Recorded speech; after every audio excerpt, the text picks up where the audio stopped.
Arash, the COVID fatigue is real, and you and I know I do. If you ask me what the three things I look forward to during a COVID week, one of them is watching the Canucks. Another one is podcasting about the Vancouver Canucks, and the third is playing EASHL with the co-host of my podcast, which talks about the Canucks. But 66% of those things aren't very fun right now.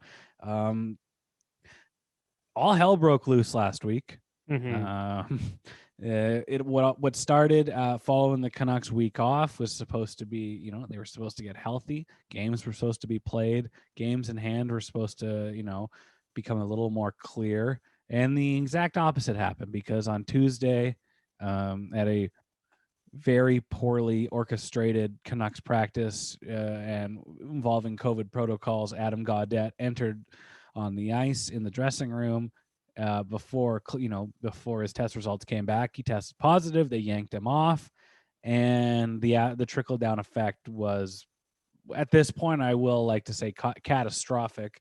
We've pointed our fingers, from up here in a country we kind of snootily prided ourselves on, of a country that could really handle COVID well. And we would kind of point and giggle at the Dallas Stars because, Texas can't figure it out, or the Buffalo Sabres, or all these teams. And now what transpired from one hockey player, one healthy guy in his early 20s, going to practice and going on the ice before he should have, has resulted in the worst COVID outbreak in the NHL thus far. Ain't good. Yeah, like what's happened with the Canucks is that I think we just need to put it into perspective that it's no longer about points or standings, or we can sit here and be fantasy bookers and talk about, like, no, don't talk about the trade deadline. Like, yeah, is it frustrating? Sure. But guess what? we have to transition from a mentality of this is a game and a business to these are real human beings. Yeah. And I think that's the one disconnect that a lot of people have, is like, to a lot of normal fans, you have no problem going and talking shit on Twitter or whatever forum or whatever kind of platform you choose to make, because these players are just, they're playing the role of the player. Yeah, they are pawns in this game. Yeah, like Jay Beagle is the guy who's being paid a little bit too much money on the fourth line, and that's who Jay Beagle is. But like Jay Beagle, the human being, or Adam Gaudette, the human being, or Quinn Hughes, the human being, whomever. This pandemic is in taking all of the protocols that are afforded to an NHL team like the Canucks, to a league like the NHL, that this pandemic can come and impact, like, as careful as they might have been, or as careless as they might have been on Tuesday, when Gaudette's taking the ice, it can affect them. And we don't know weeks or months from now how long it's going to take for players to get back to 100%. We don't know if some of these players might be the same after this. No one really knows. And to people who think this is a flu, blah, blah, 99% recovery. As in, my mom, when she was traveling to Iran, and I think this is enough to be kind of public news now, she contracted COVID twice. Twice, yeah. So she got it twice. Once around October, and the second time around the middle of November. And my mom's going through some health effects, heavy breathing, and she's, her energy is a bit down, and she's, I have the most respect for someone like my mom, because she's raised three boys, and from people who listen to this podcast, she raised me. So imagine trying to raise me. I'm the dude who has like 9,000 voices in my head at whatever time. And you think about professional players and their lives and their families, and even the coaching staff and trainers thinking about getting back on the ice, and thinking about, okay, how do we make up games, and all of that needs to be pushed to the side. Like, even if the Canucks were in a playoff position, I'd say like, you know what? No, we made this up.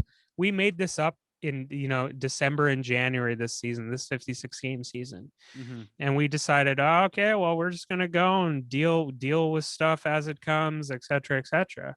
You're dealing with one of the biggest outbreaks, not only in the NHL but in all of North American sports.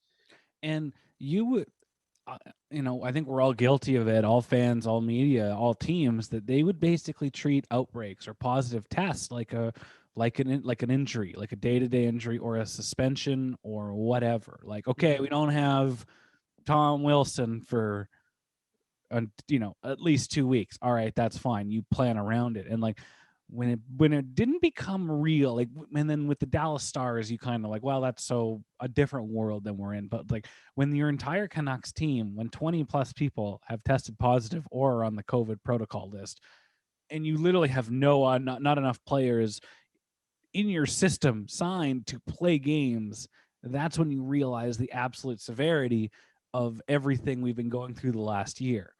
And you need it's dumb that we needed, or we fans as a whole needed to have this catastrophic, horrifying event happen to realize that it's so much different and it's so much more severe than an injury or a suspension or whatever. Like, this is real stuff. This is real life. There's a goal. I forget the goalie on the Dallas Stars who contracted it, then who's had lingering health effects ever since. And these are players that their whole livelihood is their body being in as peak condition as humanly possible to make as much money as possible, and you're taking that from them. And there's this trickle down of just awfulness that is associated with what the Canucks are going through right now. Yeah, so I mean, we're talking like, so we're talking about, okay, so these guys have contracted the virus. Their family, like Brandon Sutter's kid, has contracted COVID, his son. So we're asking these players, okay, we're talking, okay, how do we get them to recovery and how do we get them back into shape to come and to play 13 more games in the season, where the only thing pretty much that will be affected is draft position. Yeah. Let's give our heads a shake. Let's just stop. Let's just stop. Like, this is not, in the grand scheme of things, this is not the Stanley Cup final. No. Like, even speaking of the Cup final, this is better. This has better, like, put the fear into the NHL. But what they're going to do in the next coming months, where they're going to figure out the North Division incorporated with the American teams. Like, can you imagine if this happened like on the eve of the Cup final? Like, are they the only thing that they can do that has worked before is the idea of a bubble. Yeah, the players would rather burn down Rome than get into a bubble again. And the league doesn't want to go back in the bubble because, spoiler cost alert, them so much money. And there's a reason why it was so effective and it worked, because it costs so much money. It's just like in Jurassic Park. Is it heavy? That means it's expensive. Does it work? That means it's expensive. Yes, 100%. And so, now, I mean, look, we can only talk into the consideration of the Canucks right now. So, in terms of a Canucks season, I feel, guys and gals and gender non-specifics, there you go. This season is just, to me, like, deep down in my heart, even if they come back and play, this season's done. Oh yeah. Even if Utica, the players from Utica, and they've loaned 2 players to, like, the Manitoba Women, whatever.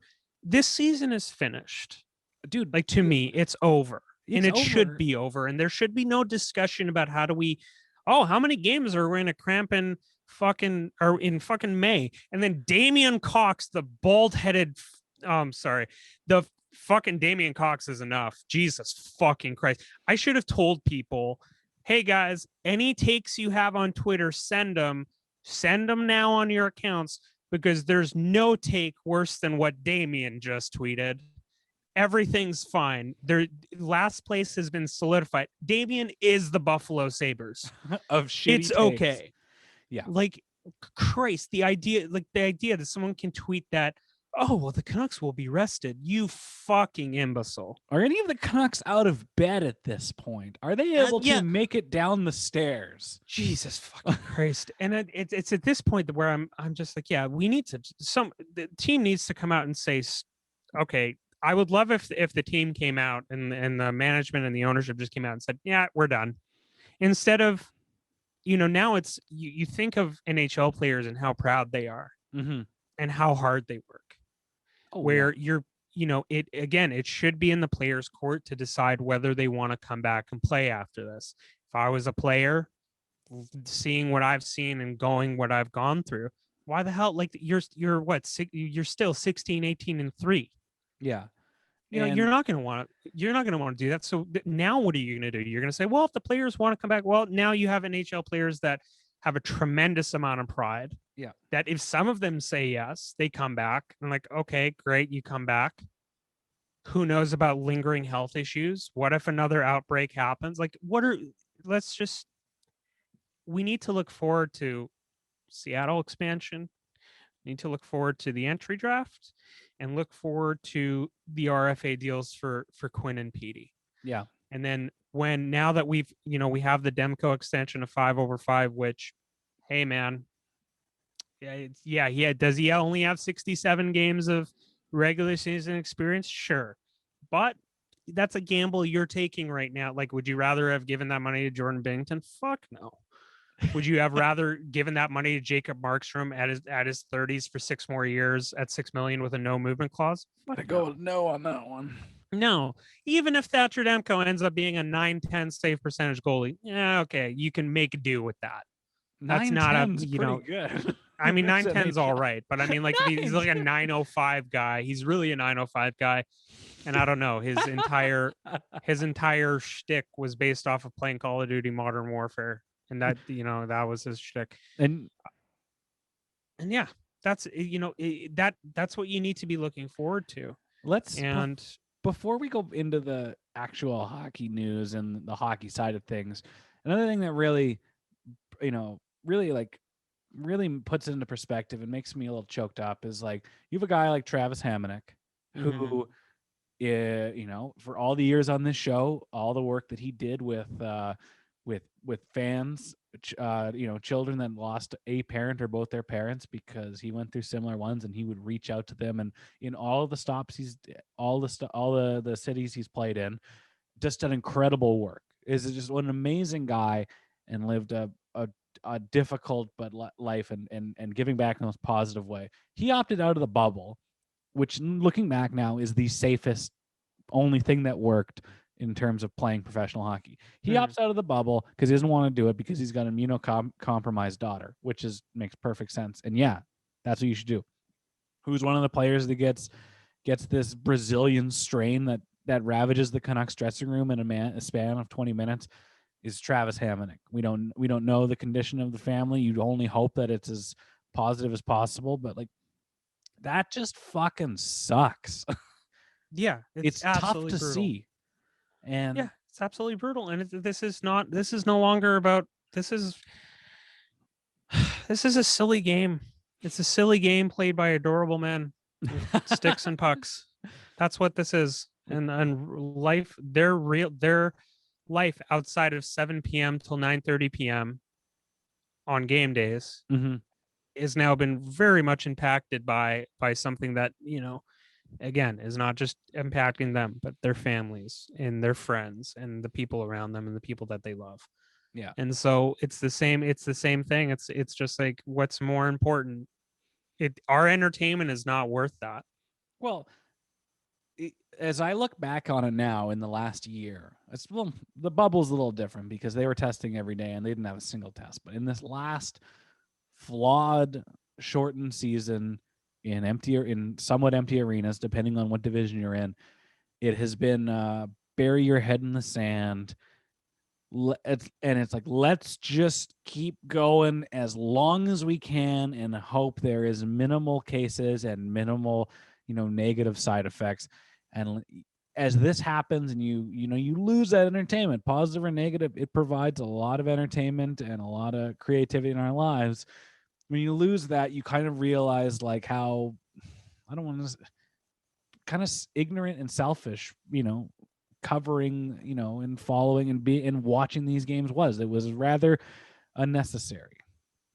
Yeah, now that you look back on it, Well, like I think a lot of our excitement was kind of two pronged, where one side was, okay, we have no hockey and we're fatigued already and we're bored and we really could use a lifeline. And the other side is, well, if they can do it safely, oh, they did the bubble safe.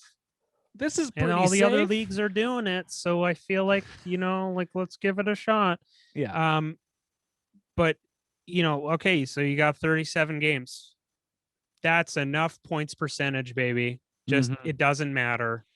Like, I know it's weird for people to discuss points percentage because Calgary's Well, we played did it 3 more last games than year.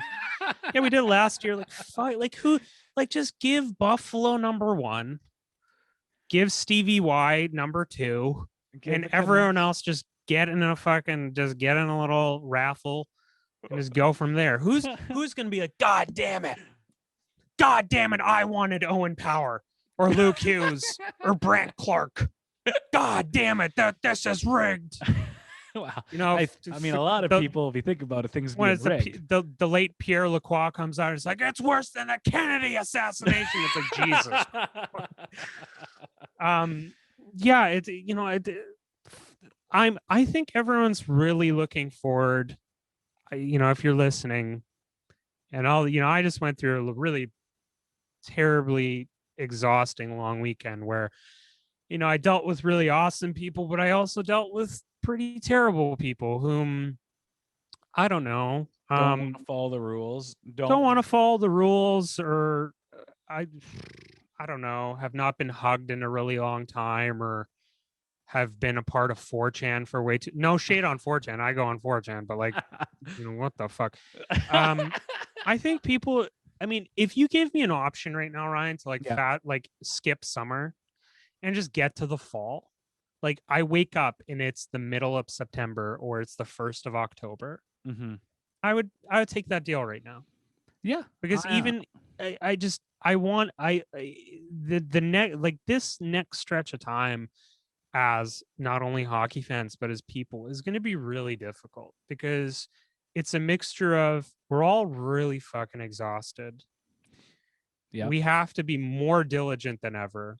Yeah, and then summer also has the expectations where it's like, it's summer, you should be out, you should be doing stuff, you should be fucking, going to fucking patios, yeah, treat myself, bitches, yeah, like that, whatever fucking energy. Well, it goes from we got to be outside to, well, patios are outside to, well, back, just balconies on people's apartments, or like it's just this, and it's this, you can't blame anybody. It's just, we're sick of this. We are sick of this. And when I look at this league that I love with my heart, I love the game of hockey, I love this league, even though it's given me so many reasons not to, and I'm not going to rattle them all off. If you ever come to Pomgrant, we'll sit down and we'll have a beer together and I'll tell you all the reasons.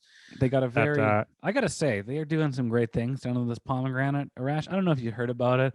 The guys running. No, I haven't. Tell me. The people running it, they treat COVID seriously. You aren't getting in with a mask. You know what? Everybody follows the same rules. Everybody's having a great time. They got the burgers back out of fucking bounds. Best $18 I ever spent.